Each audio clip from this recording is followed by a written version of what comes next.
Okay, so this is a tug that I built for my rescue, to rescue my boats, and I have run it before, but I just got the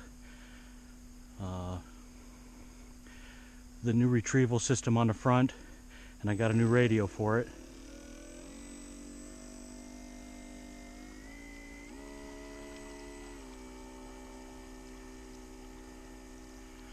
And I just wanted to do an initial run with it and see how it's gonna, shouldn't be any problem, hopefully, retrieving my boats. And now that I got this up and running, I can bring my gas boats out and hopefully run the GSX, the ML Boatworks GSX 470 that I built last year, finished last year.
Well, we'll see what it does. Hopefully I can get out sometime here right directly where I can, when I'm home, where I can run my gas boats.